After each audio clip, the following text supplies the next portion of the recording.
And welcome back to the channel, folks. This is Thomas Goes Nostalgic, and on this episode we're building our very own custom TMNT sewer layer diorama.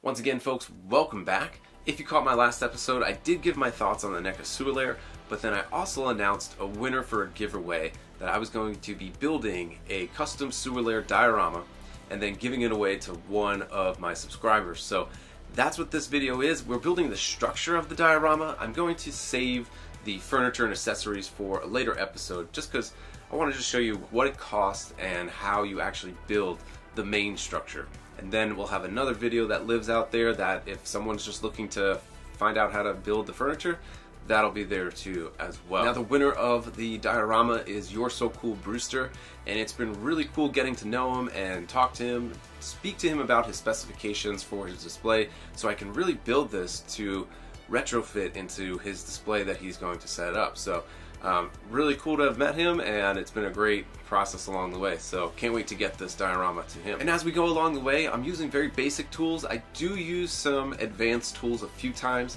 but those aren't necessary. I'm just using it for the sake of speed, but really I show you the bare minimum tools you can use to make this, and then we kind of go back and forth and show you how to do it. So if you see me using some of those power tools or electronic tools, don't feel like you need those. Those are just a little extra that I'm using to build this diorama. And with that being said, let's get started. And here are the main tools that you'll need: a T-square, a razor blade, X-Acto knife, a sharpener, some paintbrushes, pencil, hot glue, and magnets. I'll be using some other tools along the way, but this is really all you need. And we'll be using pink insulation foam from Home Depot. These are 2x2 1-inch panels, some Mod Podge, some paints, and then we're also going to be using some variations of spray paint and other materials like these Silly-Winks. These are my new favorite materials that we'll use, and they'll be applied in multiple ways. And for the sewer caps, I'm using these lighting fixtures and these bump stickers I got from Hobby Lobby. Not too expensive.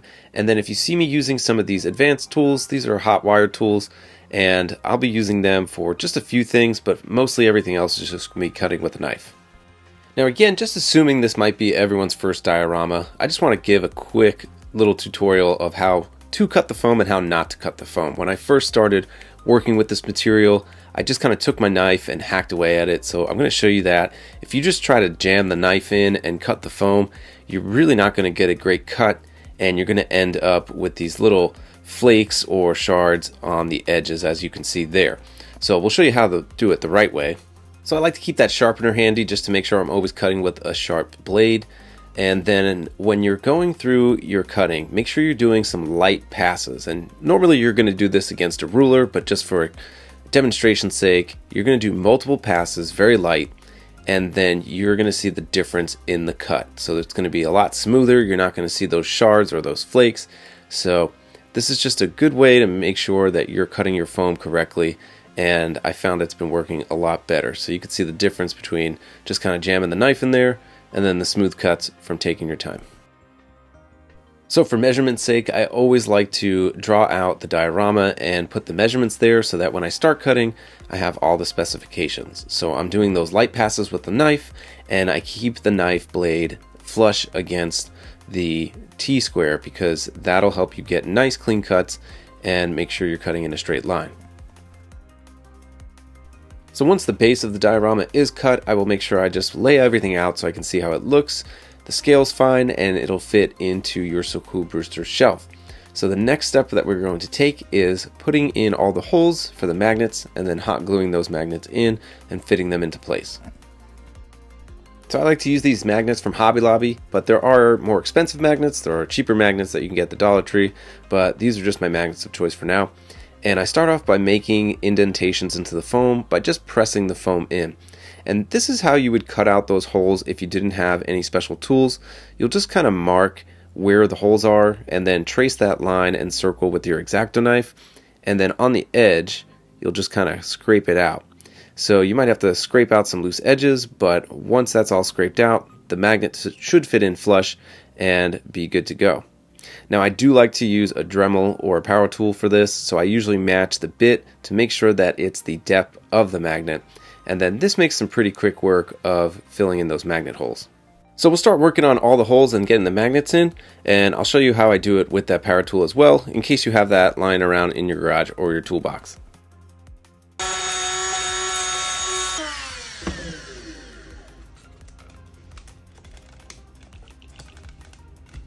So working on the side panels first and putting my hot glue in. If you've never worked with a hot glue gun, if you move the hot glue gun away too fast, you'll notice some strings. So I'm making sure I'm being really careful, making sure that there's no hot glue stringing when I go on to the next hole. So just be aware of that when you're working with the hot glue gun if it's your first time. I also like to pre-mark where I'm going to be putting the magnets. So once I measure and put all the dots there, then I just take my magnet, push them in, and this way that circle is there when I go to use my power tool or my X-Acto knife to cut out the holes.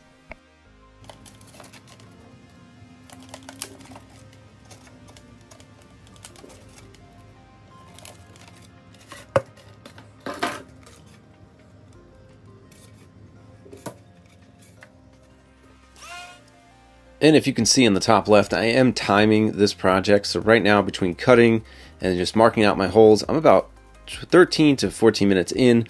So this is really not taking me a lot of time, and it's not going to be until we start getting into some of the details that it'll start taking up some more time. So I'll continue making these holes, getting my magnets in so that the base of the structure is complete.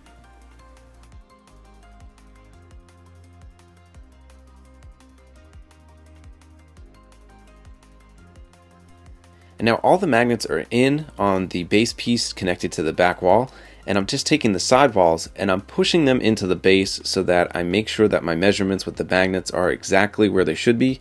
And you'll see those little circular indentations from the magnets, and then that's how we know where to cut the holes.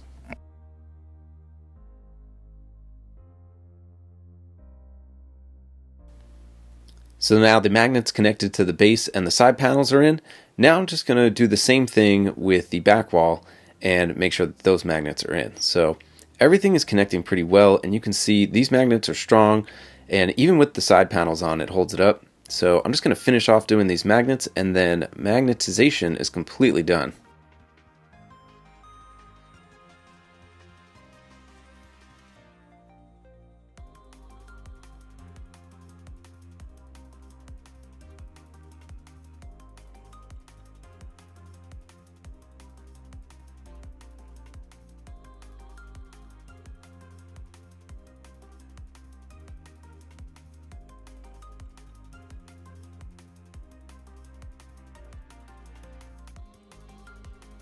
So now that everything's cut, all the magnets are placed in, we are about 30 minutes into this project. That's really not a lot of time. And what's going to take the bulk of your time is carving these bricks. So I carved the first back panel off camera, and it took about 7 minutes. So now we're going to carve the bricks into both sides of the foam, and we'll keep the timer going, and I'll show you how I like to do my brick. Now these are just my measurements for when I'm making cinder blocks for the sewer.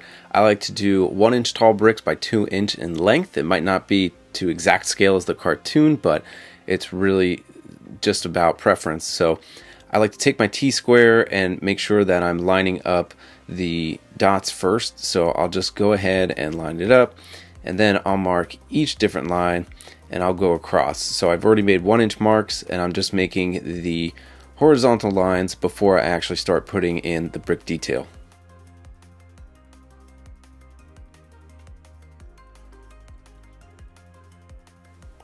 So here's what I like to do that makes quick work of making bricks.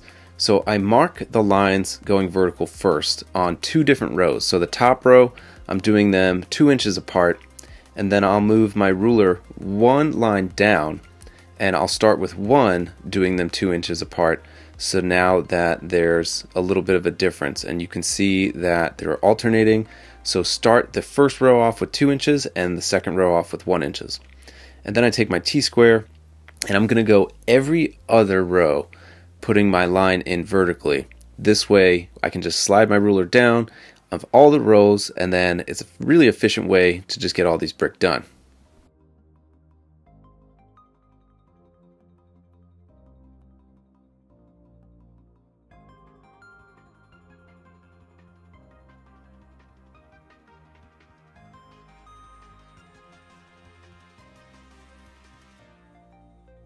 And once you're done with your panel, go into your kitchen and grab a ball of aluminum foil and just rub it along the whole surface. I'd like to make some random indentations where I push a little harder, but this gives the brick some nice texture.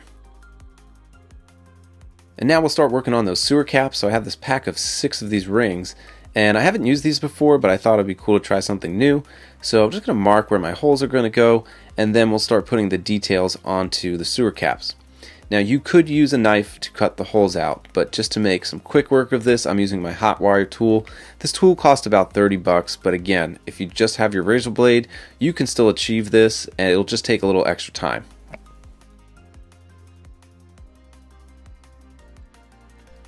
And the reason I'm showing some of these tools is just so you have an idea of what kind of tools exist out there for working with foam. So it does make quick work of it, although you could use a knife. And then I'm just going to place these sewer caps on and then start applying the stickers to make it look like those bolts that are holding them into the panel. And I've used other materials for this before, but I found these bump stickers and they look better than the ones that I've used. And on the NECA diorama, it looked like there was 10 of these bolts. So I'm just applying 10 of these bump stickers to each of the rings that we're using, and then we'll go ahead and get them painted.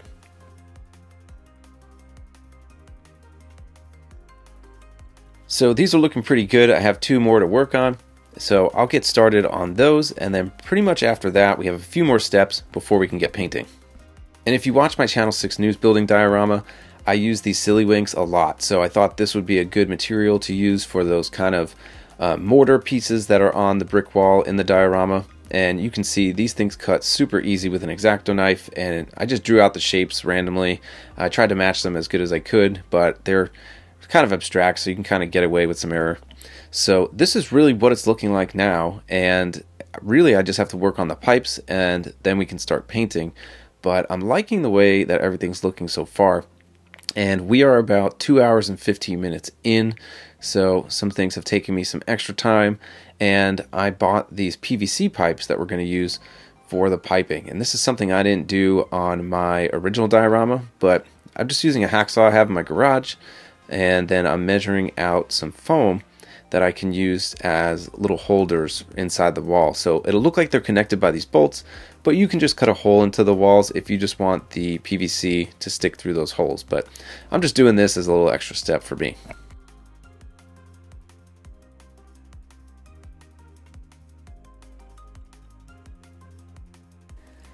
So if you're not familiar with this tool, this is a Proxxon hot wire table cutter.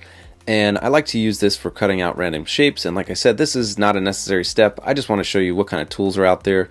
So I cut out these circles, I sand the edges, and then I'm just using my hand hot wire tool to cut out the holes, and then the PVC parts will just fit right inside. So I'll magnetize those as well, so that when this diorama is going up into the display, the pipes are separate and they can be optional as well.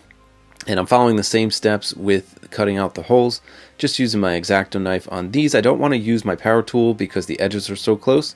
So to get really exact cuts for such a small space, there's no better way than the X-Acto knife to get these holes out. And now that all the magnets are in, I'm going to start putting some detail on the front, and I'm going to take the smaller variation of those bump stickers and just place them along the sides of the ring so that it looks like these are being held up into the wall by bolts as well. So all those circular pieces are done. I'm just going to fit them into the diorama and do all my magnet cutting prior to painting, because if you don't do that, then you'll just have kind of this exposed magnet look, and at least if you get all the magnets in, you can have them painted. But I really do love how this turned out. Everything snaps into place, getting the other piece on. This way, if You're So Cool Brewster wants to display this without the pipes, he can just simply take those out and have it exposed. But these look pretty cool. So we're about 3 hours in, and we are up to the painting process. Now, I stopped doing this a long time ago, but I use Mod Podge and black acrylic paint to give my base coat and primer to the building. But since we're working with spray paint, I really want to add an extra layer of protection. So Mod Podge and black acrylic paint, just mix it. Make sure that it's black. If it's a little grayish, that means you've used too much Mod Podge and not enough black. But I'll give everything a prime coat just to get it ready for the spray paint. But the PVC and the vinyl pieces that we're using for the sewer caps, those are ready to be primed. So I'm using this gray primer, and this is quick work, doesn't take long. You're waiting longer for the paint to dry. So I did that while I was waiting for the primer to dry. We're about a half hour in to our third hour, and I can start painting the sewer pieces. So now, just watching how I'm using the spray paint, I'm doing really quick passes, and I'm not letting the spray can stay over the foam for too long. I'm really far away from the foam as well, and I'm just blending a red and a yellow back and forth. And I really want to make sure that you're not holding your spray paint too close so you don't burn the foam. But I do love this color variation that you get from using both cans, and some of the brighter areas we'll mute them with some wash. And for the base piece, we're just going to use gray acrylic, and I like to use the acrylic versus spray paint because the spray paint leaves a sticky residue. And then we're just going to glue on these sewer caps. So there's a few more steps before we're done with the actual structure. And then the last thing we'll do is just glue these exposed pieces of mortar to the brick wall in the back. One of them goes behind the pipe, and the other long piece goes along the edge of the floor. So I'll just line it up with some hot glue, make sure I get the whole surface, and then apply this to the wall as well.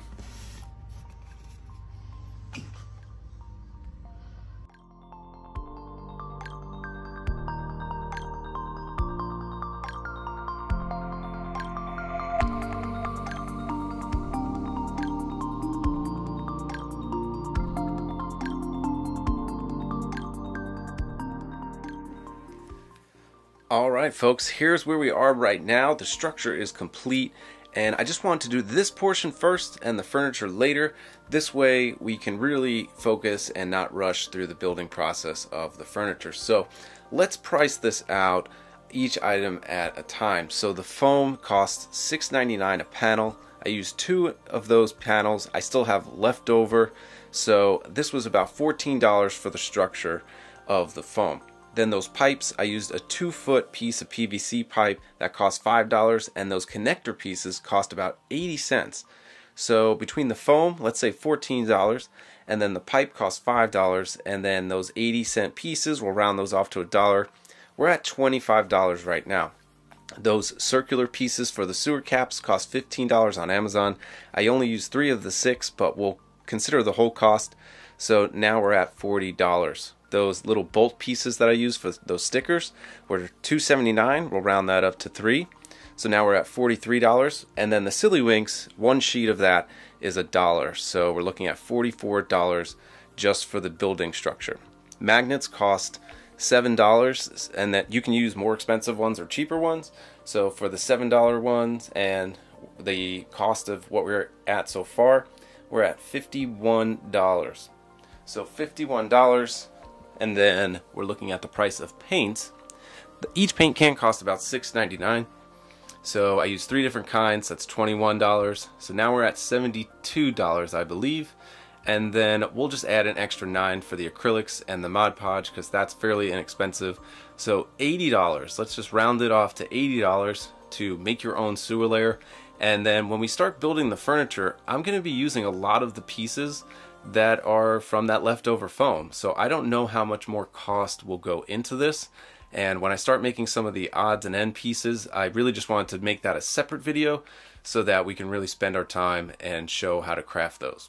But altogether, folks, if you were really thinking of building your own sewer diorama, it really isn't expensive and it's not too difficult.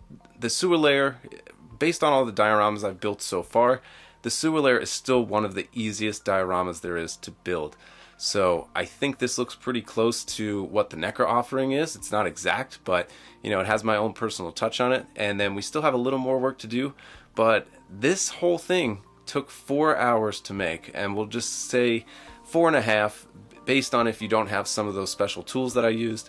It might take you a little longer. So 4.5 hours, $80 worth of materials, and you have yourself a sewer layer. So thank you for watching, everybody. Hope you enjoyed this video, and hopefully it is helpful to some of you that are wanting to build your own diorama.